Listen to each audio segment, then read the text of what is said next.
할렐루야. 오늘도 우리와 함께 하시는 은혜의 주님을 찬양합니다. 오늘 예배 시간 가운데에 우리 하나님의 살아계신 성령께서 역사해 주셔서 주의 성령이 내게 임하셨으니 이는 가난한 자에게 복음을 전하게 하시려고 내게 기름을 부으시고 나를 보내사 포로된 자에게 자유를, 눈먼 자를 다시 보게 함을 전파하며 눌린 자를 자유롭게 하고 주의 은혜의 해를 전파하게 하려 하십니다.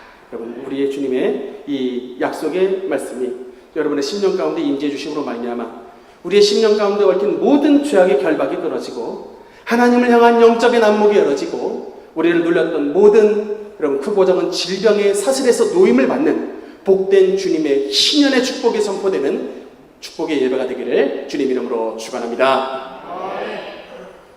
우리는 지금 여러분과 함께 이스라엘의 왕들 시리즈로 말씀을 나누고 있습니다.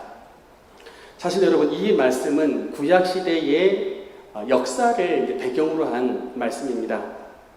어떤 분들은 목사님, 사실 우리나라 대한민국의 역사도 알기 힘든데 굳이 구약시대의 역사를 또 설교를 하셔야 될 필요가 있습니까? 라고 반문을 하시는 분이 있을 텐데, 사실은 왜냐하면 이 역사를 배우는 것 자체가 그렇게 쉬운 일이 아니기 때문에 이런 볼멘 소리가 나올 수 있습니다. 근데 제가 참 이 말씀을 드리고 싶은 게 있냐면, 우리가 그냥 일반 세상의 역사를 배우는 것은 그냥 하나의 지식을 배우는 것에 정도로 불과하지만, 여러분, 성경의 역사를 배우는 건 단순한 지식이 아니라 그 지식을 통하여 우리가 생명의 길로 나아갈 수 있는 하나님의 축복의 이정표를 배우게 된다는 사실을 믿으시기 바랍니다. 성경에 나와 있는 많은 역사의 이야기를 보면 어떤 왕들이 어떤 길을 걸어갔기 때문에 하나님 앞에 선하고 축복받은 왕이 됐고, 또 반대로 어떤 왕들은 하나님 앞에 어떤 길로 갔기에 악한 왕이 되었는지를 참, 그래서 우리가 그 선한 왕의 길을 쫓아가면 그런 하나님의 축복을 받고 은혜의 길을 갈 수가 있구나, 이런 생명의 이정표가 되는 은혜를 이런 시리즈 말씀을 통해서 우리가 배우게 되는 것을 믿으시기 바랍니다. 그런 점에서 오늘은 이제 이스라엘을 다스렸던 왕 가운데 하나님의 법으로 나라를 새롭게 했던 아사 왕에 대해서 말씀을 나누도록 하겠습니다. 아사 왕, 여러분 이 이름을 좀 들어보셨습니까? 아싸, 이건 맞았는데 아싸는 많아도 아사는 좀 잘 모르시는 것 같아요. 그럼 이 아사 왕은 일단 남유다 왕국의 세 번째 임금입니다.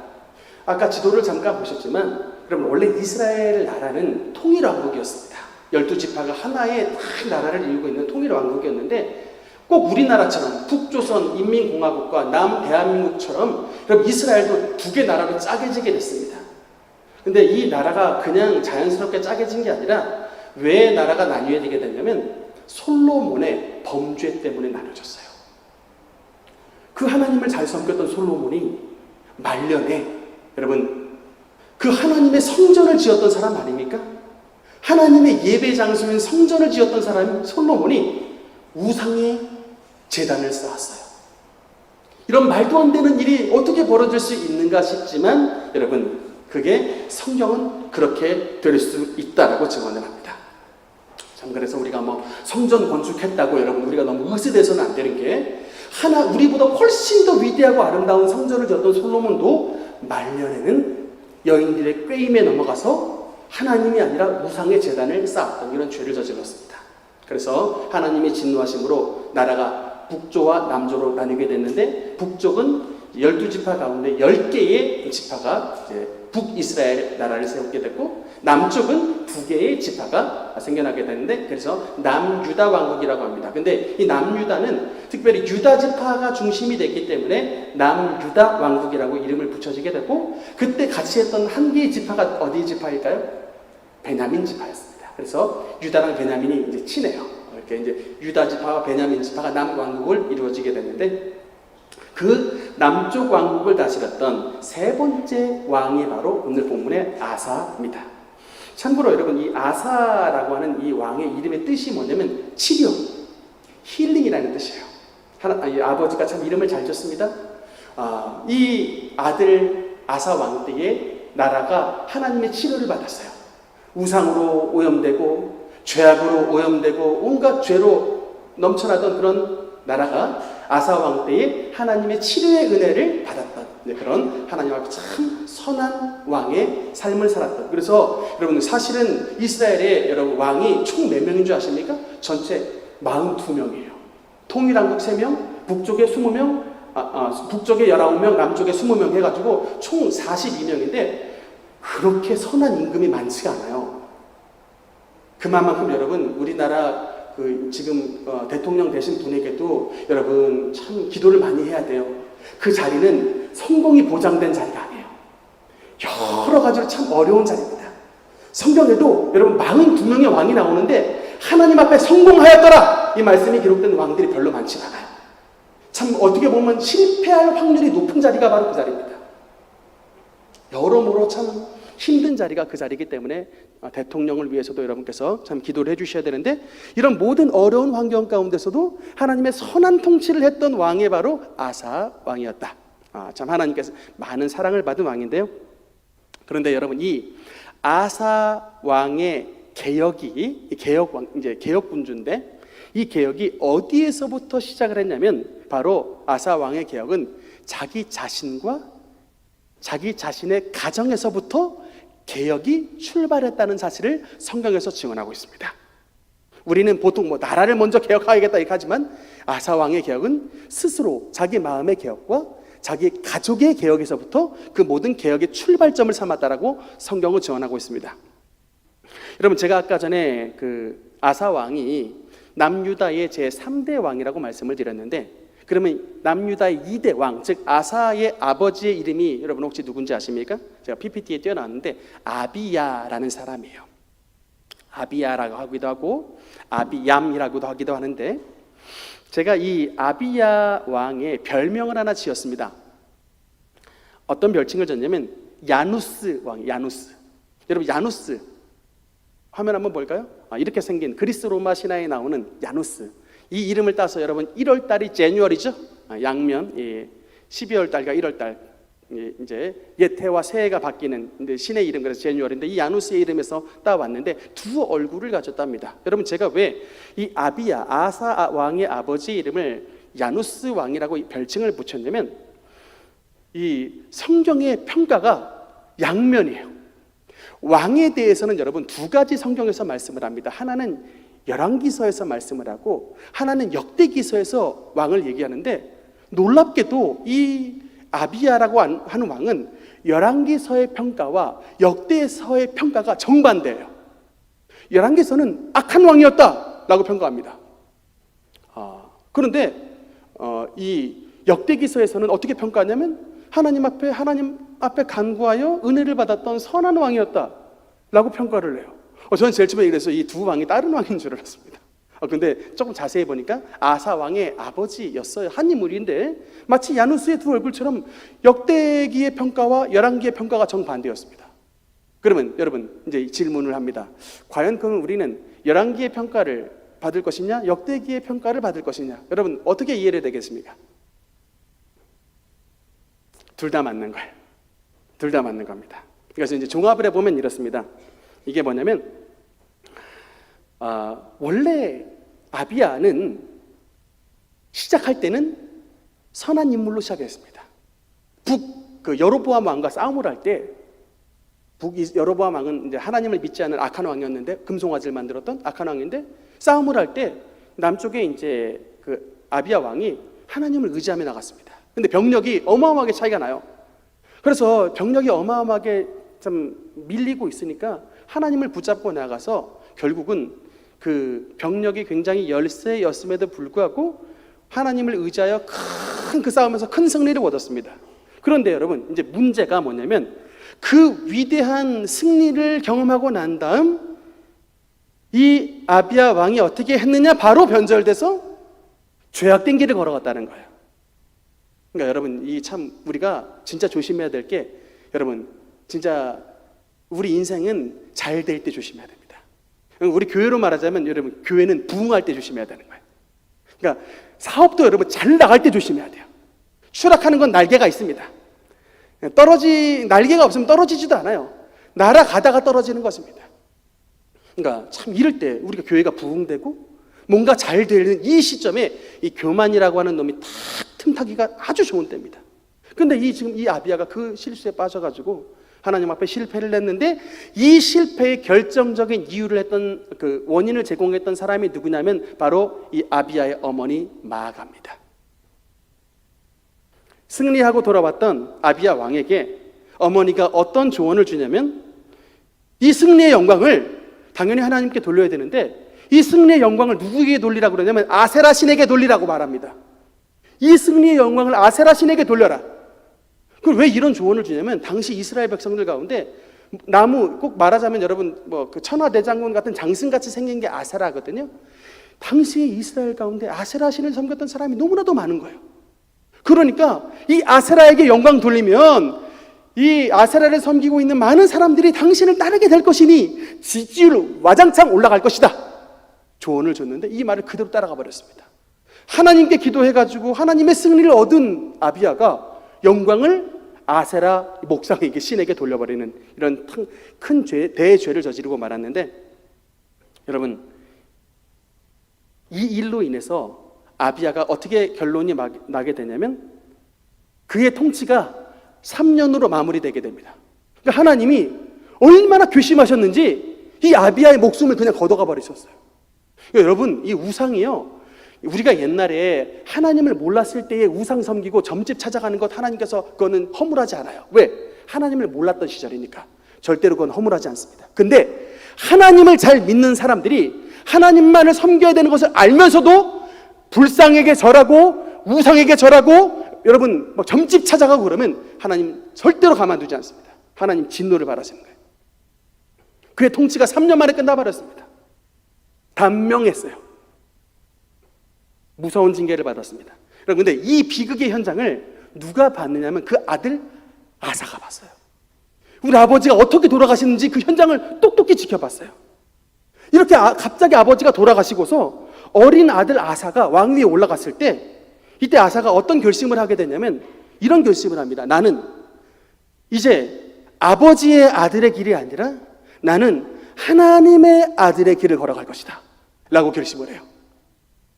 그리고 그 아사의 아들의 그 결단이 어떻게 나오느냐, 여러분 정말 놀라운 결단인데, 역대하 15장 16절 우리 한번 여기 천천히 한번 읽어보겠습니다. 시작.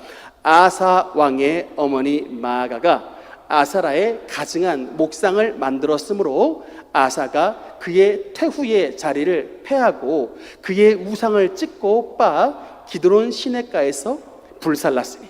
아멘. 성경에서 여러분 아사가 어떤 결단을 내렸다고 말씀합니까?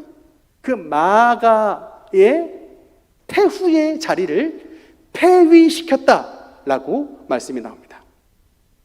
사실 여러분 성경에는 아사 왕의 어머니 마아가라고 써 있지만, 사실은 정확히 말하면 이 마아가는 아사의 어머니가 아니고 아사 왕의 할머니입니다. 그런데 왜 성경에서 어머니라고 기록을 하고 있냐면, 아마도 이 아사 왕의 어머니는 일찍 돌아가신 것 같고, 이 아사 왕의 할머니였던 마아가가 마치 이 아사를 자기의 품 안의 자식처럼 길러내서 그냥 어머니와 아들과의 관계로 자라났던 거예요. 그런데 그렇게 자랐던 아사가 왕 위에 올랐을 때 어떤 결단을 내렸다고요? 그의 할머니를, 그의 어머니처럼 자기를 길러줬던 그의 할머니를 왕 후에 태후의 위에서 폐위시켜버렸다. 여러분, 그 폐위시켰던 이유는 뭐냐면, 아세라 상을 만들고 나라 전체가 바알과 아세라 숭배로 빠지게 만들었기 때문에. 물론 여러분, 아사가 저는 생각했을 때 바로 폐위시키지는 않았을 것이라고 분명히 확신합니다. 기회를 줬을 거예요. 기회를 줬어. 할머니, 우리나라가 하나님 앞에 저주를 받은 것은 할머니가 만든 이 아세라 신 때문에 나라가 하나님의 은혜를 받지 못하고 저주를 받았습니다. 이제 기회를 드리겠습니다. 이 모든 우상을 버리시고 하나님께로 돌아오십시오. 기회를 드리겠습니다. 돌아오십시오 라고 얘기했는데, 그 자기의 아들 아비야를 우상 숭배로 빠뜨렸던 이 마아가가 쉽게 돌이키겠습니까? 어디 이까지 니같이 어린 놈이 나를 훈계하러 드느냐 라고 막 조선으로 말하면 대왕 대비입니다.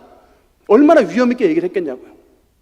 말을 듣지 않으니까 여러분, 이 젊은 아사가 개혁을 시도를 했는데, 그 개혁을 다른 데서 시작한 게 아니라 자기의 할머니를 태후의 위에서 폐비시켜 버림으로, 그리고 그 할머니가 만들었던 나라 안에 있는 모든 아세라상을 다 싸그리 긁어 모아서 전부 기드론 시내가에서 다 완전히 가루가 만들고 불살라버려서 시내가에 뿌려버리는, 흔적도 남기지 않은 이런 엄청난 개혁을 단행했다는 것입니다. 세상의 관점에서 말하면 이거는 불효입니다. 어떻게 손주가 자신의 친할머니를 그 태우의 위에서 폐할 수가 있습니까? 세상의 관점에서는 이건 불효예요. 그런데 여러분, 성경은 이 아사의 행동을 뭐라고 말하냐면 선과 정의를 행한 왕이라고 말을 합니다. 여러분, 이 근거가 있어요. 왜 그러냐면 신명기 13장 6절에서 8절, 여기 한번 천천히 읽겠습니다. 시작. 내 어머니의 아들 곧 내 형제나 내 자녀나 내 품의 아내나 너와 생명을 함께하는 친구가 가만히 너를 꾀어 이르기를 너와 내 조상들이 알지 못하던 다른 신들 곧 내 사방을 둘러싸고 있는 민족 혹 내게서 가깝든지 내게서 멀든지 땅 이 끝에서 저 끝까지 있는 민족의 신들을 우리가 가서 섬기라 할지라도 너는 그를 따르지 말며 듣지 말며 긍휼히 여기지 말며 애석히 여기지 말며 덮어 숨기지 말고 라고 나와 있습니다. 이 말씀을, 하나님의 법을 그대로 시행한 거예요. 심지어 너의 품에 있는 부인이 그렇게 말을 해도 그를 아끼지 말고, 심지어 너의 자녀가, 너의 생명을 함께 나눴던 친구가 우상을 섬기자라고 꼬셔도 그 죄를 절대로 덮지 말고 그 죄를 드러내서 벌을 주라라고 성경에 기록되어 있습니다. 아사가 알았던 원리가 무엇일까요?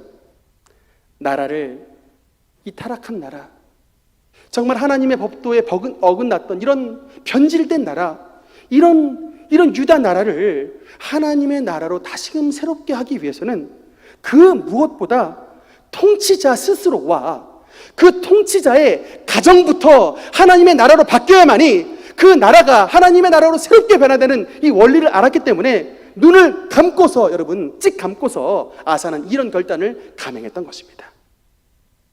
백성들의 입장에서 이 모습을 봤을 때 여러분, 젊은 왕 아사가 어떻게 보였을까요? 백성들의 입장에서 봤을 때, 야, 보통 다른 왕들은 그렇게 안 하는데, 보통 다른 왕들은 자기 자식들을, 자기 가족은 다 뒤로 빼고 남들에게만 엄격한 칼을 대는데, 야, 이 아사 왕 진짜 하나님을 믿는 왕인가 보다. 진짜 하나님을 믿으니까 그 하나님의 말씀의 칼로 그 태우의 그 위를 잘라버리는, 우상숭배 태우의 위를 잘라버리는 이런 결단을 하지 않았겠는가. 이런 모습을 보고 백성들이 두려워하여 하나님을 믿고 그 아사 왕의 개혁이 진짜 진정한 개혁이라고 주님 앞에 돌아오는 결단이 백성들 가운데도 나타나게 된 것을 믿으시기 바랍니다. 우리 아사 왕에게서 배울 교훈은 바로 이것입니다. 여러분, 새로워지는 것, 여러분 우리가 항상 위정자 탓하고 남들 욕하고 정치 탓하고, 요새 다들 그냥 제가 들어보면 다들 정치 구단이에요. 얼마나 유튜브를 많이 들으셨는지 모르시는 게 없어. 정치 구단이야. 용어들이 현란해요. 어떻게 이렇게 다들 잘하시는지 모르겠어요. 다 정치 구단인데 안타까운 게 있습니다. 그런 여러분의 그 기준을 여러분의 그 가정에, 여러분의 자녀에, 여러분 스스로에게 그 기준을 한번 적용시켜 보십시오. 자꾸 그냥 나는 예외로 하니까 이게 어려움이 발생되는 거 아니겠습니까? 아사라고 자기 할머니 싫었겠어요? 그럼에도 불구하고 자기 할머니가 태우의 위에 앉아가지고 온 나라를 우상에게 빠뜨리니까, 그것을 바꾸지 않고서는 나라가 새로워지지 않으니까 이 결단을 했던 것 아니겠습니까? 여러분, 이게 여러분 부모님에게 불효하라고 하는 얘기가 아닙니다. 여러분의 자녀에게 냉정하게, 무조건 냉차게 대하라는 말씀은 아닙니다. 그러나 우리의 가정에게 있는 악한 우상이 무엇인지 여러분 좀 냉정하게 바라볼 수 있는 그 기준을 가지시고 그 하나님의 법으로 여러분의 자녀를 양육한다면, 여러분 하나님의 법이 여러분의 자녀를 정말로 하나님의 아름다운 사람으로 성장시키는 것을 여러분 믿으시기 바랍니다. 결국은 아사의 아들이 누가 태어나느냐? 여호사밧이라고 하는 아들이 태어나는데, 여러분 이 여호사밧이라고 하는 왕은 정말 이스라엘의 몇 안 되는 이스라엘 또 성군으로 쓰임을 받아요. 참 여러분, 은혜의 3대가 내려가기 어렵습니다만, 여러분 왜 하나님께서 아사 집안에 이런 축복을 주셨을까요?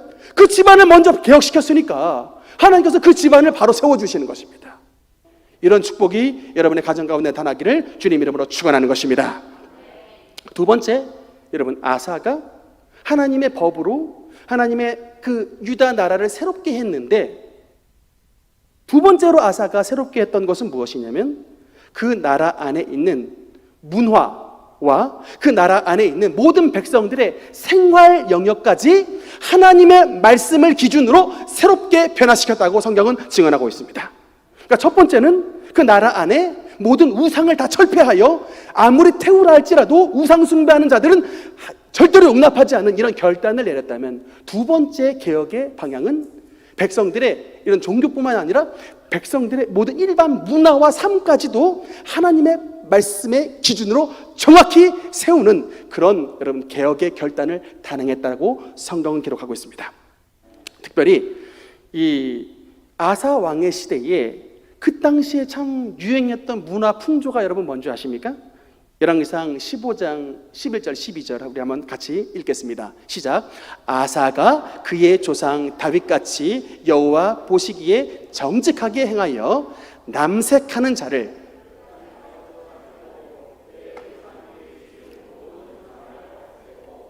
아멘. 지금 이 땅에 아사 시대에 어떤 풍조가 굉장히 많이 있었다라고 성경이 기록하고 있냐면, 하나님 보시기에 정직하게 행했는데 아사가 남색하는 자들을 그 땅에서 모조리 쫓아냈다라고 성경이 기록하고 있습니다. 여러분, 남색하는 자, 이게 여러분 남색한다는 게 뭘까요? 이게 오늘날로 말하면 여러분 남자가 남자와 더불어 관계를 맺는 동성애자들, 그 사람들을 성경에서 가르쳐 남색하는 자다라고 말을 합니다. 근데 이 아사 왕이 그냥 이거는 뭐 백성들이 즐기는 그런 문화지라고 하면서 그냥 뭐 백성들의 문화는 그냥 통과해버린 게 아니라 이 백성들의 삶과 문화와 생활 전반에까지 하나님의 말씀의 기준으로 탁 세우는 그런 용기와 결단을 했던 것입니다. 레위기 18장 22절 23절 이 아사 왕이 하나님의 말씀에 법을 세우는데 바로 레위기 18장 22절 23절 말씀으로 법을 세웁니다. 같이 읽겠습니다. 시작.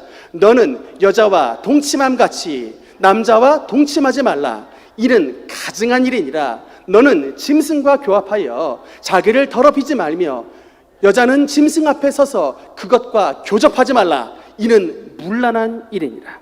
아멘. 참 성경이 정말 애누리 없이 굉장히 아주 막 오픈해놓고 말씀을 하는 게 있습니다. 여러분, 이 땅의 이름이 가나안 땅인데, 이 가나안 땅이라고 이름이 붙은 것은 여러분 가나안 족속이 다스렸던 곳이라고 해서 가나안 땅입니다. 근데 이 가나안은 함의 후손이거든요. 이 부모의 아주 문란한 습성을 물려받아가지고 이 가나안 이 자식들은 죄다 너무나도 문란하게 살았는데, 성경에 나와 있는 이 문란함이 막 입에 담을 수 없어요. 막 그냥 이런 막 남자와 남자가 교접하는 이런 동성애, 또 여러분 23절에 나오죠. 막 이 짐승과 막 교접하는 이런 수간들, 이런 말도 안 되는 일들, 인간이 아니라 막 짐승과 비슷한 이런 일들의 문화가 있었던 곳이 바로 여러분 가나안 땅입니다. 근데 하나님이 이 가나안 땅의 백성들을 좀 유예시키셨어요. 바로 심판 안 했습니다. 여러분 몇 년간의 기간을 주신지 아십니까? 400년의 기간을 주셨어요. 400년의 심판의 기간을 주셨습니다. 심판의 유예 기간을 두셨다고. 돌이켜라, 돌이켜라, 회개하라, 이런 문란한 죄에서 벗어나라. 하나님께서 400년의 기간을 주셨는데 돌이키지 않았습니다. 400년의 기간이 하나님의 인내의 장성한 분량의 기간이 딱 끝나자 하나님께서 이제 모세를 통하여 율법을 주셨는데, 너는 가나안 땅을 점령하되 가나안 땅에 남아있는 모든 가나안 7족속들은 숨이 붙어있는 것들은 남자나 여자나 어린아 뭐 유아에 이르기까지 다 끊어버려라고 하나님께서 헤렘, 진멸을 명령하셨어요. 그만큼 여러분 이들의 범죄는 너무나도 심각했기 때문에 하나님 보시기에 이거는 용서할 수 없어요. 그래서 이제 하나님께서 심판을 할 것을 명하셨는데, 문제는 가나안 땅에 들어갔던 이스라엘 백성들이 하나님의 말씀을 순종하지 않고 그 백성들을 남겨둬 버렸어요. 그랬더니만은 이 가나안 백성들이 가지고 있었던 이런 문란한 성범죄가 이스라엘 백성들이 그대로 다 전염이 돼버렸던 것입니다. 그래서 이 아사 왕의 시대 때에는 이제는 얼마나 여러분 그 땅에 동성애자들이 많은지 그렇게 돼버린 거예요. 여러분 특히 동성애자를 영어로 말할 때는 여러분 서도마이트라고 합니다. 서도마이트, 소돔 사람들 이란 뜻이에요. 소돔 사람들, 서더마이트라고 하는데 동성애자를. 여러분 근데 제가 제일 처음에 생각을 했을 때는 동성애가 소돔 사람들이라는 단어를 쓴 것으로 봐서 결국 여러분 그 소돔성이 심판을 받지 않습니까? 하나님의 불심판을 받는데, 제가 성경을 봤을 때 하나님의 불심판이 임할 때 과연 몇 개의 도시가 함께 심판을 받았는가 봤더니 소돔과 고모라만 받은 게 아니었어요. 성경을 조금 더 자세히 보니까 소돔, 고모라, 아드마, 스보임 이런 그 소돔을 중심으로 같이 있었던 4개의 도시가 함께 하나님의 불로 심판을 받았다라고 말씀이 나옵니다. 여러분 이게 도대체 무슨 일입니까? 분명히 동성애 죄는 소돔에서부터 출발한 게 맞아요. 그런데 그 죄가 얼마나 곰팡이처럼 빨리 번지는지 옆에 고모라를 점령시키더니 나중에는 아드마를 점령시키더니 그 다음에 스보임까지 가는 거예요. 그 소알도 완전히 점령되기 직전이었는데 하나님이 할 수 없이 롯 때문에 살려뒀지 이미 절반 이상은 점령된 것으로 보입니다. 가만 냅뒀다간 곰팡이처럼 그냥 막 번져버리는 거예요. 감당이 안 되니까 하나님께서 불로 태워버리시는 것입니다. 바로 어저께죠. 서울광장에 퀴어 축제가 있었습니다. 3년 만에 열렸다고 하는데 저도 한번 가보고 싶은 마음이 있었습니다만 그냥 뉴스로만 봤습니다. 왜 그렇게 많이 모일까 참 궁금도 하고, 그 옆에 우리 기독교인들 중심으로 반대 집회도 열었다는데, 여러분 이게 단순히 하나의 문화 현상, 그들이 항상 주장하는 말이 있죠. 틀린 게 아니라 다른 거야 라고 주장하는 이 말, 진짜 틀린 게 아니라 다른 건가? 라고 생각할 수 있죠. 너랑 우리랑 좀 그냥 얼굴 생김새가 다르듯이 우리 이런 성향이, 성소수자의 삶이 틀린 게 아니고 그냥 다른 것일 뿐이야. 다양성으로 좀 인정해주면 안 되겠니? 라고 말을 하는, 그게 이제 그네들의 퍼레이드의 이제 그 상징이에요. 그네들의 이제 목소리입니다. 저도 단순히 문화라고 한다면 그렇게 설교 시간을 할애해서 여러분 이거 말씀을 드릴 이유가 없습니다. 문화인데 좀 즐기면 어떻겠습니까? 근데 여러분 그게 단순히 그런 게 아닌 게, 최근에 여러분 인명진 그 소장이라고 그 우리나라 윤리연구소 소장이시자 이 의사 선생님이세요. 근데 이분이 이제 참 똑똑하신 분인데, 그러니까 의학적 관점에서 그러니까 이런 성소수자 페스티벌이 왜 벌어지면 안 되는지를 의학적인 이제 어떤 과학과 의학적 팩트를 가지고 설명을 하셨는데, 뭐라고 하셨냐면, 여러분 최근에 유럽에 그 레이브 파티라고 있었답니다. 이 레이브 파티가 뭐냐면 이제 유럽의 그 젊은이들이 모여가지고 밤새도록 마약을 하고 밤새도록 이제 락 음악 틀어놓고 밤새도록 이제 광란의 파티를 벌리는 거예요. 그러면서 이제 광란의 파티 막 벌리면서 이 막 동성애 파티하고 막 양성애 파티하고 그 LGBT라고 이제 막 성소수자 파티를 벌리는 이런 파티가 유럽에서 최근 2차례 있었답니다. 근데 이 2곳에서 이제 있었는데, 그동안 여러분 그냥 아프리카 토속병의 일종이었던 그런 엔데믹 질병으로 여겼던 이런 아프리카 여러분 원숭이 두창이라고 하는 이런 질병이 어떻게 전 세계적으로 지금 이게 그냥 엔데믹이 아니라 팬데믹으로 퍼지는 이런 일들이 왜 벌어지게 됐냐면, 이런 레이브 파티라고 하는 이런 이 파티 행사를 통해서, 유럽의 그런 행사를 통해서 이게 번져나가게 된 거예요. 그래서 여러분 이 동성애자뿐만 아니라 양성애를 맺은 사람들에게서 이게 전 세계로 뻗어나가서 이제 우리나라도 들어왔죠. 이런 질병이 실질적으로 팩트라는 거예요. 팩트. 우리나라 그 수도 연세병원 원장님 염안섭 원장님이라고 있는데, 그분이 뭘 하시냐면 우리나라 에이즈 환자들을 치료하세요. 우리나라에 있는 에이즈 환자를 치료하시는데 에이즈 환자의 90%가 다 동성애자의 특징을 가지고 있대요. 전부 동성애 하다가 온 사람들이 에이즈 환자 90%납니다. 그러면 나머지 10%는 누구냐? 그 에이즈 환자가 에이즈 환자인지 모르고 결혼한 그 여자, 그 부인, 그 연인들, 그 아무것도 모르고 그냥 관계했다가 걸린 사람 그게 10%. 이분이 지금 목놓아 외치고 있는 거예요. 절대로 이것은 여러분 문화가 아니라 우리의 건강과 우리의 생명을 해치는 것이라고 목놓아 외치는 것입니다. 문제는 여러분, 한번 여러분 이게 빠지면요 너무나 중독증이 심해가지고 못 벗어난대요. 이게 우리 생각에는 그거 안 하면 되지 싶은데, 이게 여러분 진짜 마약과 같은 중독성이 있어서 대부분 사람들이 이게 잘못된 줄 안답니다. 이런 거기에 빠진 사람들이 잘못된 줄 아는데, 잘못된 줄 알아도 이 쾌락이 이게 얼마나 이게 막 극한의 쾌락을 주는지 막 마약과 같대요. 근데 여러분, 더 문제는 오늘날 우리 막 중고등학교 학생들이 용돈벌이 하겠다고 이 자기의 몸을 이런 동성애자들한테 막 파는 이런 막, 여러분, 이런 알바를 하는 학생들이 너무나도 많대요. 참, 우리 아이들의 핸드폰이 이게 참 죄악의 온상이 되는데, 용돈 벌겠다고 우리 아이, 또 동성애자들이 우리 이런 어린아이들 더욱더 좋아한답니다. 절대로 여러분, 이 나라의 차별금지법 같은, 그야말로 여러분 정상인을 차별하고 특정 집단만을 옹호하는 동성애 독재법이 이 땅 가운데 나타나지 않도록 여러분 정신 바짝 차리셔야 됩니다. 여러분, 이거는 문화가 아니에요. 여러분, 이거는 생명과 직결된 일입니다. 우리나라를 보존하는 일이에요. 절대로 여러분 속아서는 안 됩니다. 우리 나라를 지키는 길이고 우리 후손을 지키는 길이에요. 절대로 여러분 이 나라를 그런 소돔과 고모라, 아드마, 스보임으로 말미암아 여러분 멸망받는 불타는 저주받은 대한민국이 만들어서는 안 돼요. 우리 지금 미국에도 여러분 얼마나 목회자들이 무지한지 장로교 교단과 침례교 교단에 동성애자 목사를 받아들이는 이런 법안이 통과가 됐어요. 여러분, 예수님은 말씀했거든요. 왜냐하면 예수님이 오실 때 이 땅은 롯의 때와 같이 된다 라고 분명히 예언했어요.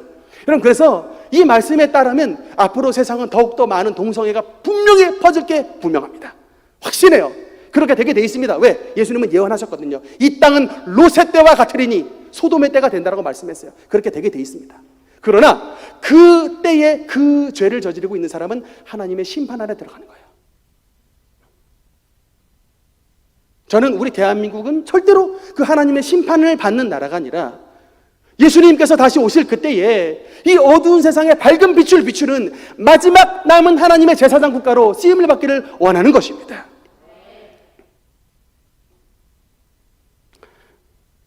젊은이 여러분, 아무리 문화가 좋고 아무리 그들이 주장하는 거죠. 내 몸은 My body is mine. 내 몸은 내 것이다. 이들 캐치프레이즈예요.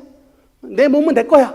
누가 뭐 손대 라고 얘기를 하지만 여러분, 다 그 한때고 지나고 나서 보면 결론은 뭐냐면 다 후회입니다. 그리고 슬픔뿐이고 지나고 나서 보면 우리가 결국은 우리를 지으신 이가 하나님이시기 때문에 하나님의 법 안에서 사는 게 진짜 축복이고 하나님의 법 안에서 살아갈 때 가장 행복한 삶을 누릴 수가 있다는 것을 정말 깨닫게 되게 되는 것입니다. 물론 우리 중요한 것은 그 뭐 동성애자들 여러분 이런 뭐 더러운 것들, 이런 혐오할 것들 이렇게 혐오의 시선으로 바라봐서는 안 됩니다. 하나님은 그런 모든 사람들도 다 주님께서 회개하면 주님 앞으로 돌아올 기회를 다 주님께서 주신다라고 말씀했어요. 그러니까 우리가 그냥 그들을 무조건 막 혐오하고 무조건 배척만 할 것이 아니라 죄는 물론 배척해야 됩니다만 그런 아직 하나님을 알지 못해서 죄를 짓고 있는 그런 형제들 자매들 다시금 하나님의 품 안으로 들어올 수 있도록 여러분 긍휼함과 자비의 마음을 가지고 그들을 위해 중보 기도하는 우리 성도들 되시기를 주님 이름으로 축원합니다. 그래서 하나님께서 이런 아사에게 참 개혁군주 아사 아닙니까? 자신의 가정을 새롭게 하고 자신의 백성들을 새롭게 하는, 여러분 뭐 반발 안 하겠습니까? 행동을 못하게 하고 막 쫓아낸다는데 뭐 왕이시여 그렇게 하옵소서 뭐 그냥 그렇게 그냥 다 좋아라 했겠습니까? 오늘날도 똑같아요. 그들도 아마 빨간 띠 메고 막 뭐 인권 살려내라라고 막 외쳤을 수도 있습니다. 분명히 반대에 부딪혔을 거예요. 그럼에도 불구하고 하나님의 말씀으로 나라를 새롭게 하겠다고 하는 이런 아사의 굳은 의지를 여러분 그런 모든 악의 세력들이 맞지 못했습니다. 그랬을 때 하나님께서 아사 왕에게 어떤 은혜를 베푸셨느냐?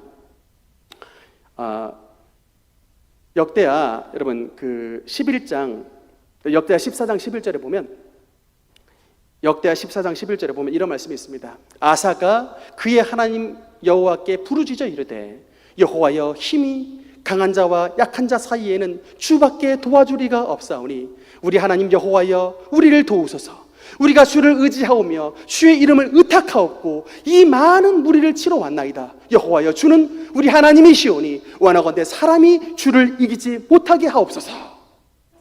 여러분 이 시국에 나라를 개혁하는 시국에 구스 왕, 여러분 오늘날에 말하면 구스가 어디냐면 에디오피아입니다. 그 당시 에디오피아가 굉장히 대국이었는데 이 에디오피아가 왕이 병력을 이끌고 쳐들어왔는데 몇 명을 데리고 왔느냐면 100만 명의 대군을 이끌고 구스 왕 세라가 이스라엘을 침공했다라고 말씀이 나옵니다. 여러분 얼마나 절체절명의 위기였겠습니까? 아니 10만 명의 병력도 여러분 힘든데, 여러분 우리나라 군대 수 전체가 60만 명이에요. 우리나라 군대 수가 60만 명인데 거의 우리나라 군대 수 2배에 해당되는 인원을 데리고 유다 땅을 침공해 들어왔다고요. 이 하나님의 법으로 말미암아 나라를 개혁하려고 하는 이 아사 왕의 마음속에 얼마나 절망감이 찾아왔겠습니까? 하나님, 내가 하나님의 법으로 나라를 바꾸려고 하는데 이 무슨 환란입니까? 참 절망했을 것 같아요. 그런데 여러분 이 순간에 여러분 참 중요한 포인트가, 이런 어려움과 절망의 순간에 아사는 그냥 절망과 그냥 울부짖은 것이 아니라 주님 앞에 나아가 무릎 꿇고 하나님 앞에 기도했다라는 것이 여러분 아사 왕의 신앙의 여러분 근거인 것입니다. 그 어려운 가운데 왕이 하나님 앞에 부르짖어 목 놓아 외친 거예요. 여호와여, 힘이 강한 자와 약한 자 사이에 우리 주님밖에 도와줄 사람이 없습니다. 하나님, 사람이 하나님을 이기지 못하게 하나님께서 친히 역사해 주시옵소서. 정말 하나님 앞에 나아가 목이 터져라고 기도를 했는데 하나님께서 응답을 주셨습니다. 그 다음 절에 보면요, 어떻게 결과가 나타나는, 굉장히 하나님의 말씀은 간단해요. 12절에 굉장히 간단하게 말씀합니다. 같이 읽겠습니다. 시작. 여호와께서 구스 사람을 아사와 유다 사람들 앞에서 치시니 구스 사람들이 도망하는지라. 아멘. 그러니까 여러분 하나님은 100만 명이 쳐들어왔다 할지라도 그 말씀 메시지를 길게 100만 명을 다 써주진 않아요. 한마디로 끝. 100만 명이 쳐들어왔는데 여러분 하나님의 대답은 뭡니까? 여호와께서 구스 사람을 아사와 유다 앞에서 치심해 라는 거예요. 때리심해 구스 사람 100만 명이 도망하는지라. 여러분 이게 바로 하나님의 원리입니다. 그러니까 여러분 우리는 사람의 관점에서 자꾸 믿음이 없으니까 사람의 관점에서 막 그냥 조바심을 내고 사람의 관점에서 우리가 막 아둥바둥하지만, 여러분 하나님은 인생을 창조하신 창조주세요.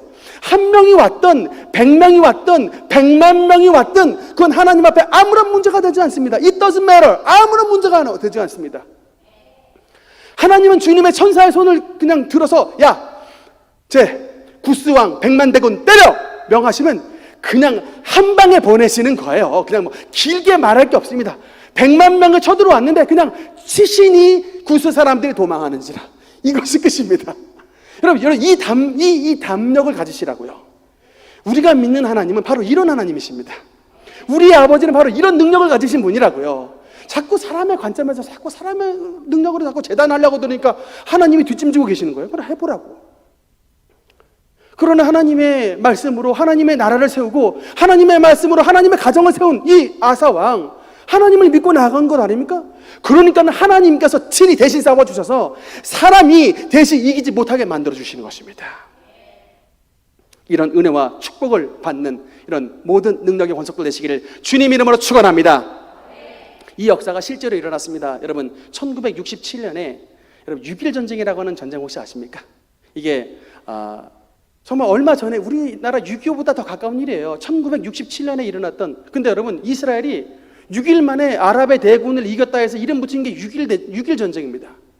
여러분 이때는 이스라엘이 나라가 부강했던 때가 아니라 여러분 바로 600만 홀로코스트로 학살됐던 게 1945년까지예요. 히틀러가 죽고서 근데 나라가 생긴 지 20년도 채 안 됐습니다. 그런데 이때 당시에 이 이스라엘을 다시금 완전히 뭉개버리겠다고 남쪽에는 이집트, 북쪽에는 시리아, 오른쪽에는 요르단, 이 세 나라가 함께 힘을 합쳐가지고, 그것도 그때 누가 도와줬냐면 북쪽에 소련이 무기를 지원을 했어요. 뒷배는 소련이 되고 이 남쪽에서는 이집트가, 북쪽에서는 시리아가, 오른쪽에서는 요르단이 덤벼들고 있는 이런 전쟁이 벌어졌는데, 여러분 이때 어떤 이 아랍 연합군이 어떤 맹세를 했냐면 이렇게 했답니다. 저 푸른 지중해를 저 유대인의 붉은 피로 물들일 것이다. 이게 바로 이 아랍인들의 이게 이제 모토였대요. 우리 아랍이 연합하여 이집트와 시리아와 요르단이 연합하여 저 불법 침입자들 같은 저 유대인들을 완전히 몰아내고 그들의 붉은 피로써 이 푸른 지중해를 색깔을 바꿔버리자. 이게 바로 그들의 캐치프레이즈였는데, 여러분, 그때 당시에 미국이 뒷배를 대줘야 됐었는데 이때 당시가 베트남 전쟁이 벌어졌을 때였어요. 그러니까 미국이 그냥 베트남 전쟁 때문에 자기도 감당이 안 되는 게 어떻게 이스라엘을 도와줍니까? 이야말로 절체절명의 위기 상황 가운데 있었는데 이때 당시에 많은 이스라엘 백성들과 하나님의 백성들이 하나님, 이 아사 왕을 도우신 그 하나님께서 친히 이스라엘을 도우셔서 그 모든 아랍군에서 건져내어 주시옵소서. 얼마나 열심히 기도했나 몰라요. 근데 결국 여러분, 하나님께서 특별히 그 당시에 종주국이 이집트였는데 이 전쟁을 앞두고 이집트 군사령관들이 파티를 벌였답니다. 그리고 이 시나이 반도가 있는데 그쪽에 전혀 정투 병력이 없는 그냥 생짜배기 사령관들 거기 다 배치시켰대요. 그러니까 이게 도대체 말이 안 되는 일들이 실제로 그런 일들이 일어나가지고 이스라엘이 공군을 바로 투입시켜가지고 일단 이집트 그 공군 기지를 3시간 만에 초토화시켰고, 그날 오후에 바로 떠가지고 저 북쪽의 시리아의 공군 기지를 바로 초토화시켰고, 그 다음날 3일 만에 오른쪽에 있는 요르단 기지까지 완전히 초토화시켜버린. 그래서 6일 만에 한 마리 이겁니다. 끝! 아까 말했죠. 하나님이 치심에 그 역사가 실제로 나타나게 된 거예요. 여러분, 이 1967년에 6.1 전쟁으로 말미암아 2000년 동안 예루살렘을 잃어버렸던 유대인들이 2000년 만에 예루살렘을 드디어 탈환하게 됐습니다. 2000년 만에 예루살렘을 잃어버렸던 유대인이 자기의 본토에 돌아오게 된 정말 엄청난 역사가 1967년도 6.1 전쟁에 나타난 거예요. 이때 당시에 여러분, 군 사령관이 누구였냐면 이름이 그때 군 사령관의 편지가 이름이 모세 디안이라고 하는 사람인데, 이 전쟁을 하고 나서 너무 감격스러워가지고 이 모세 디안이라는 사람은 이름은 모세인데 하나님을 믿는 신앙이 없었어요. 이 전쟁을 너무 감격적으로 이기고 나서 통곡의 벽에 가가지고, 통곡의 벽에는 유대인들이 하나님 앞에 편지를 쓰는 편지글을 이게 벽에 사이에 끼워놓게 돼 있는데, 그 모세 디안이 하나님 앞에 편지를 쓴 것을 탁 껴놓고 왔는데 기자가 바로 따라 붙어가지고, 아니 당신이 도대체 하나님 앞에 무슨 편지를 썼습니까? 라고 딱 그 종이 쪽지를 딱 폈는데 그 말씀이 뭐였냐면 시편의 118편 23절의 말씀입니다. 한번 같이 읽겠습니다. 시작. 이는 여호와께서 행하신 것이요 우리 눈에 기이한 바로다. 아멘. 불신자였던 모세 디안이 6.1 전쟁을 승리로 거머쥐고 나서 내가 너무나 불신자고 하나님을 안 믿는 사람이지만 이 말도 안 되는 일은 우리의 영광이 아니라 이것은 바로 여호와께서 행하신 것이요 우리의 눈에는 기이한 바로다. 그 편지글을 통곡의 벽에 꼽아놨던 것입니다. 불신자들마저도 하나님 앞에 영광을 돌린 놀라운 전쟁의 승리가 이스라엘 가운데 나타나게 됐던 것을 믿으시기 바랍니다. 말씀의 결론을 맺으면서요, 사랑하는 성도 여러분, 우리가 아사 왕처럼 우리가 참 뭔가 바꾸고 뭔가 개혁한다고 하는 것은 쉬운 일이 아닙니다. 때로는 그 자리에 우리 할머니가 앉아 있어서 그 우상숭배 할머니와 참 다툼을 벌이는 이런 영적인 소모가 벌쳐질 수 있는 그런 일일 수도 있습니다. 그런 모든 집안의 어려움들, 또 나라 안에 있는 모든 안팎의 반대들을 무릅쓰고 개혁을 단행했지만 그 하나님의 말씀으로 나라를 새롭게 하려고 했던 그 아사의 마음을 하나님께서 아시고 100만 대군 구스의 왕 세라가 쳐들어왔다 할지라도 하나님께서 친히 그 손과 함께 하셔서 그 모든 대군을 몰아내시고 이스라엘의 성군으로 세웠던 말씀을 우리가 기억해야 되게 되는 것입니다. 이 놀라운 축복의 역사가 우리 말씀을 듣는 모든 능력교회 성도들 가운데 임재하여 하나님의 말씀으로 여러분의 가정을 새롭게 하시고, 그리함으로 말미암아 여러분의 가정이 하나님의 놀라운 승리와 축복에 전쟁을 이기게 하시는 하나님의 역사가 나타나게 되시기를 주님 이름으로 축원하는 것입니다. 기도하시겠습니다.